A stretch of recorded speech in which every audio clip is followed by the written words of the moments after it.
Hello everyone, I hope you're doing well. We are basically the last group and our topic is about JavaScript. So our objectives is insert a script element, write JavaScript comments, display an alert dialog box, use browser debugging tools, reference browser and page objectives, and lastly is to use JavaScript properties and methods. So what is server-side and client-side programming? Server-side programming is a program code runs from the server hosting the website. So what are the advantages and disadvantages of server-side programming? So advantages is that it connects to a server to an online database containing information not directly accessible to end users. So ang maka-access sa data is ang naka-direct o kuan sa online database. So sila ra ang maka-access sa data. Ang disadvantage is use server resources and requires internet access. Long delays in cases of system overload. So of course, mag-request pa man sila og ang kuan is mag-request pa sila sa server, so it means mag-require pa na sila mag-consume pa na og resources, and of course it requires internet to access the data. So long delays in case of system overload. So sometimes dugay ma-receive sa ga request, it's because madelay usahay kay ga-overload ang system. So pwede na siya mahitabo. So ano siya? First is user retrieves web page from the server. Second is information is sent to program running into the server. So nag-request ang kaning server. So third is a server-side program processes the information and may send additional feedback to the user. So ang gi-request nga data is gihatag sa server. So client-side programming. So what is client-side programming? It is a program that runs on the user's computer using downloaded script with HTML and CSS files. So unlike server-side, ang kaning client-side is downloaded script with HTML and CSS file. Distributes load to avoid overloading of program-related requests. Client-side programs can never replace server-side programs. So, mo ni siya ang sa client program. Ang user retrieves web page from the server. And second is user runs the program locally, receiving instant feedback. So, the developmental of JavaScript. JavaScript is a programming language for client-side programs. It is an interpreted language that executes a program code without using an application. So, JavaScript is an interpreted language nga maka-execute og program without using an application. So, compiler is an application that translates a program code into a machine language. JavaScript code can be directly inserted into or linked to an HTML file. So, JavaScript can be embedded or pwede nimo siya malink. Pwede ka maghimo sa outside but imo siyang i-link sa HTML file. So, working with the script element. JavaScript code is attached to an HTML file using the script element. So, mo ni siya ang syntax, ang attribute sa script. So, script, source, URL, tapos front slash script, where URL is the URL of the external file containing the JavaScript code. An embedded script can be used instead of an external file by omitting the source attribute. So, script, code, tapos front slash script. So, muna siya ang external file. Muna siya instead of external file. So, sa sulod ni siya embedded script. Sorry. Script element can be placed anywhere within the HTML document. So, pwede siya sa header, pwede siya sa body. So, when a browser encounters a script, it immediately stops loading the page and begins loading and then processing the script commands. Async and defer attributes can be added to script elements to modify its sequence and processing. So, async attributes tells a browser to parse the HTML JavaScript code together. So, inig-open mo sa website is ang JavaScript o ang HTML is ang web is magdungan sila og loading. So, usahay nga mauna ang HTML, ang web mahuman og loading, or napoy usahay nga first mahuman og loading is ang JavaScript. So, differ attribute differ script processing until after the page has been completely parsed and loaded. So, kaning differ unlike sa async is, ang differ dili siya mogawas hantod makomplete ang load sa web. Async and differ attributes are ignored for embedded script. Inserting the script element. So, mo siya ang unsaon pag-write sa pag-insert sa script element. So, script, source, name, source of the JavaScript file, tapos ang differs loading the script file until after the rest of the page is loaded by the browser. JavaScript programs are created using a standard text editor. Adding comments to your JavaScript code. Comments help understand the design and purpose of the program. JavaScript comments can be entered on single or multiple lines. Of course, dapat makabalo ka unsaon how to add comment in a JavaScript code because it helps you point out sa mga sa imuhang code.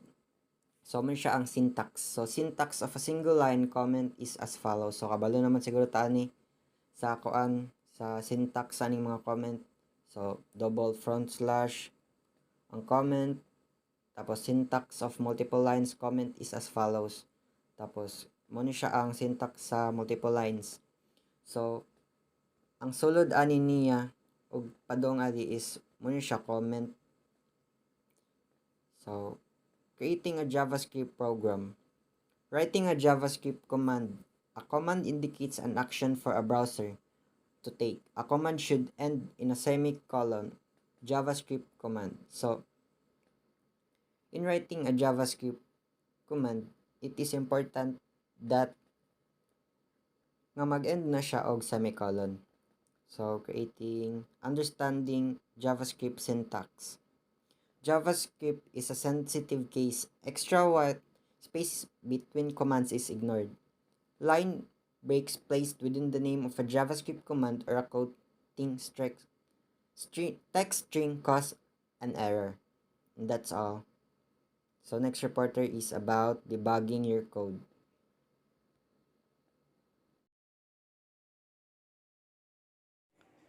Hi, good day everyone. I'm Joshua Soronio and I'm gonna discuss the use of browser debugging tools and reference browser and page. Debugging your code.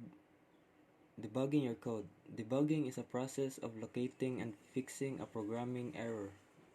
Types of errors. These are the types of errors you may encounter. Number 1 is load time errors. Occur when a script is first loaded by a browser. Kani nga error kay major mistakes ni siya nga mag-prevent sa script from functioning before it has a chance to start. Number 2 is runtime errors. Occur during execution of a script without syntax errors. Kani nga error will occur within code while it's being executed. Number 3 is logical errors. Are free from syntax and executable mistakes but results in an incorrect output. Kani siya nga error kay mo execute siya pero kanang dili gani kana imong gi-expect nga mogawas na output. Nya one more thing, lisod sa ni siya i-fix kay di man nimo makita ang error kay wala may error message mogawas para imo ma-direct sa source sa error. And opening a debugger. Debugging tools locate and fix errors in JavaScript codes. Mao ni siya ang mutabang nimog fix og locate sa mga errors sa imong mga JavaScript codes. Shortcut to open a debugging tools is F12K. And the tools can also be opened by selecting developer tools from the browser menu. Makita nimo siya sa kanang browser sa Google Chrome kanang 3 dots ubos sa para close. Nya pangitaon ra nimong more tools and select developer tools mao ra na. Inserting a breakpoint. A useful technique to locate the source of an error is to set up breakpoints. Gamit kini siya kay mao ni ang technique para makabaw kaasa jud ang errors. Breakpoints are locations where a browser pauses a program to determine whether an error has occurred at that point during execution. Breakpoints are one of the most important debugging techniques. Kana mag-set kag breakpoints kung asa ganahan ma-pause debugger execution.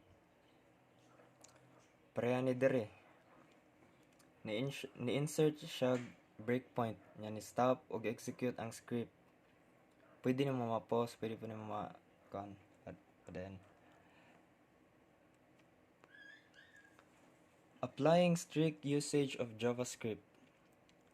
Strict mode enables all lapses in syntax to result in load time or runtime errors. Kaning strict mode kay iilisan ang previously accepted na bad syntax nimo into real errors. To run a script in strict mode, add the following statement to the first line of the file. Quotation mark use strict quotation mark semicolon. Introducing objects. Object is an entity within a browser or web page that has properties and methods.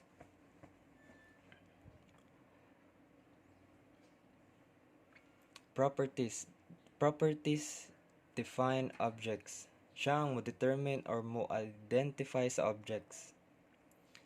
Methods act upon objects. Nya methods ang mo-take action sa objects. JavaScript is an object-based language that manipulates an object by changing one or more of its properties.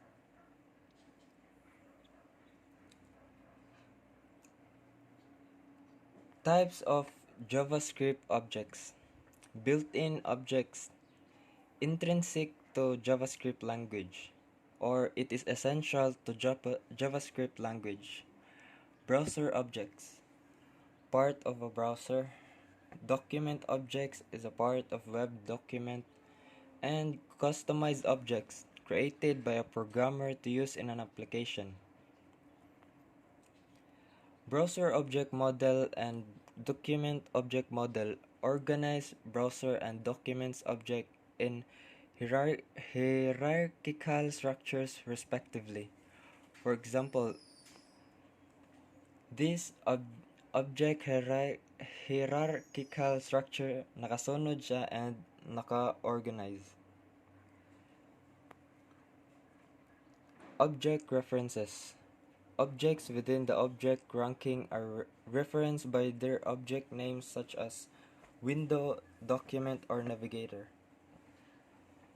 Objects can be referenced using the notation object 1, object 2, and object 3, where object 1 is at the top of the hierarchy and object 2 is a child of object 1, and so on. Kanang sunod ra sila based sa ranking. Yan na. Referencing object collections. Object collections. Objects organized into groups to reference a specific member of an object collection. Use collection bracket idref bracket or collection.idref, where collection is a reference to the object collection and idref is either an index number or the value of id attribute. Monic codes if you use object collection. An efficient approach to reference an element is to use its ID attribute using the expression. By the way, mao ni ang code sa object collections. Nga, referencing an object by ID and name. An efficient approach to reference an element is to use its ID attribute using the expression document that get element by ID and ID, where ID is the value of ID attribute.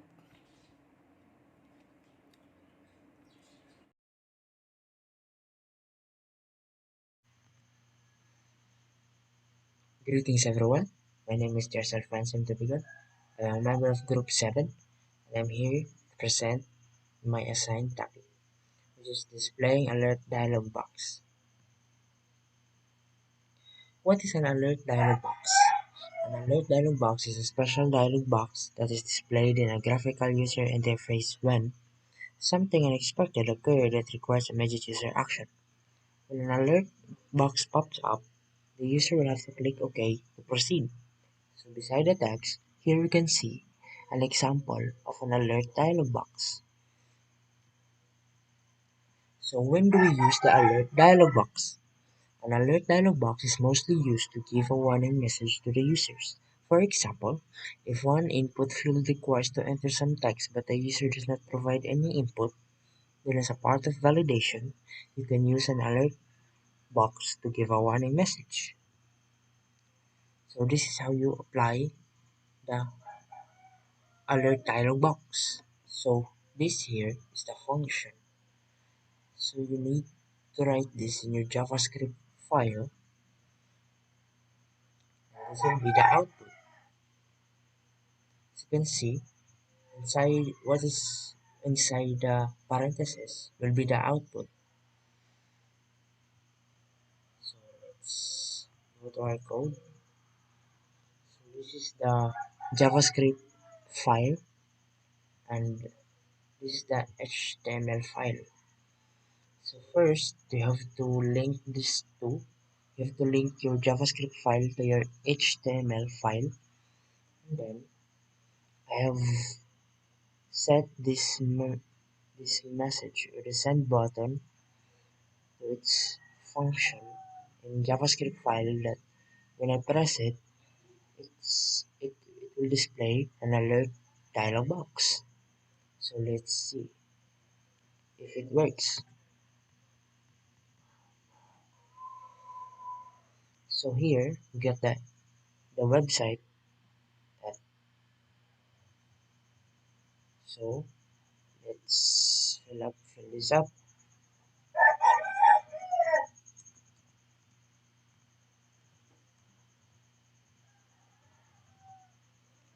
And as I said, when I'm going to press send, it's going to display an alert dialog box.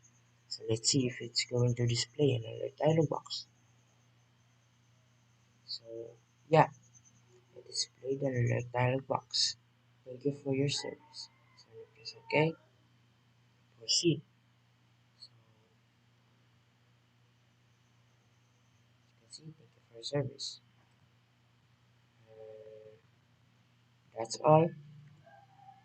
Thank you and God bless.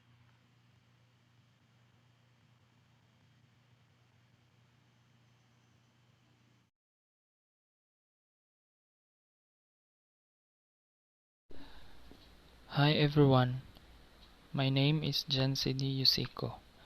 My topic for today is about changing properties and applying methods and writing HTML code. Object properties. Object property is accessed using object.property, where object is a reference to an object and property is a property associated with that object. Read-only properties cannot be modified. So, for example guys, sa tutorial 8, naibawa nato dito nga ang input box controls kay naay value property. So, which sets the values displayed in the input box. Nya, to return the value of the input box control with the ID first name, you would apply the expression katong document that get element by ID first name dot value. So next is applying method. Objects can be modified using methods. A method can be thought of as an action operating on an object to produce a result. And methods are applied using the expression object that method values. Where object is a reference to an object, method is the name of the method applied to the object, and values is a comma separated list of values associated with the method. So, for example, ani guys, kay pwede ra ninyo i-search or tanawon dito sa W3 schools kay naman ni dito nya daghan man mga examples dito good nya na mga apply method o call method o etc. So, next is writing HTML code. HTML code stored within a page element is referenced using element.inner HTML, where element is an object reference to an element within a web document. So, mao ni ang mga example guys. Pwede rin ninyo isuwayan og kuan input niya. Mao ni ang magawas nga result kaning current time, month, date, year, hours, minutes, seconds. Next is properties and methods to insert content. Element.inner HTML returns the HTML codes within element. So, ibalik niya HTML code sa element. Element.outer HTML returns the HTML code within element as well as the HTML code of element itself. So, kani siya guys, ibalik niya HTML code sa element o apil na ang HTML code sa element mismo. Next is element.text content returns the text within element disregarding any HTML tags. So, kani siya, ibalik niya ang text sud sa element nga dili pansinon or dili tagdon ang mga line nga HTML tags. Next is element.insert adjacent HTML. Inserts HTML code defined by text into element at position, where position is one of the following. Before we begin, before the element's opening tag, after begin, right after the element's opening tag, before end, just before the element's closing tag, or after end, after the element's closing tag. So, these are the properties and methods to insert content. So, guys, if na mo'y nalibugan or wala sabtan, kanang pwede ra dyan ninyo tanawon sa W3 Schools nga website kay naa dito tanan examples o nasa dito mga tanan mga definitions nya dito pod ko nagtan-aw ba para masabtan pod. So that's all for my topic guys. Thank you and God bless.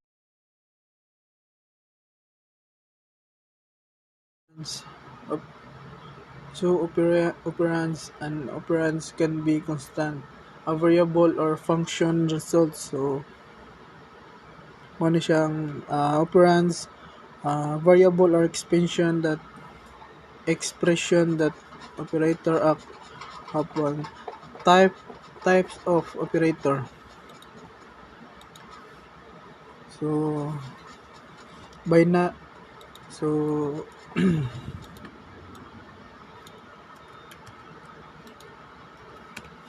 uh, binary operator require two operands in a expression. So binary operator is an operator that operates on two operands and manipulates them to return a result. Operator are represented by special. So next ano niya guys, so man siya working with operator and operands continue. So unary operator required only one operand. So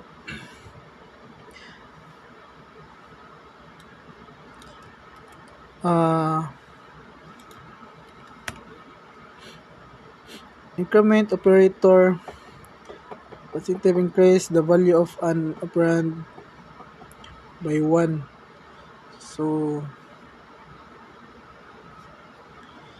the increment operator increase the increment operator na decrease the value of its operand by 1. The operand must have uh, arithmetic or pointer data type and must refer to a modified data object.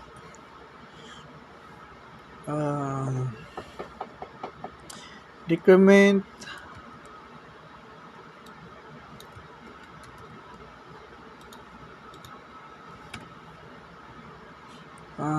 next decrement operator negative decreases the value of an operand by 1. So the decrement operator is represent the as a double minus symbol minus it has two types pre-decrement and post-decrement operator. So mana siyang decrement operator guys. So next using assignment operator. So assignment operator assign a value to an item. So JavaScript assignment operator. So na siya operator so some example niya equivalent to ano siya ikon guys. Example. So next working with the math object.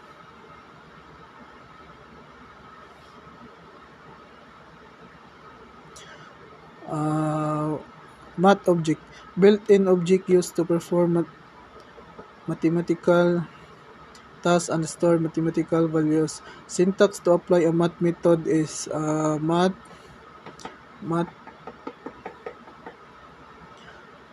expression. So where method is the method applied to a mathematical expression.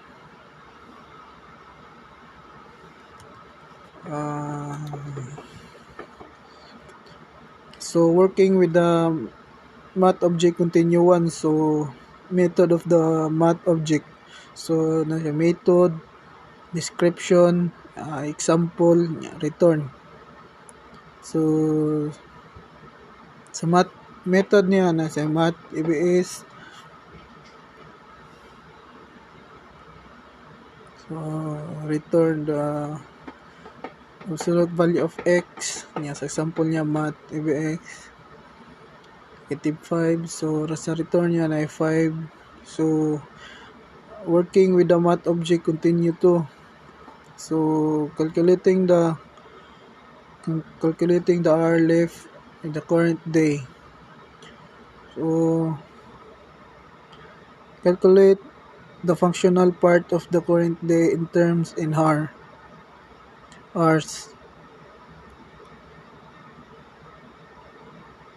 So math for itself display an integer part of hours left.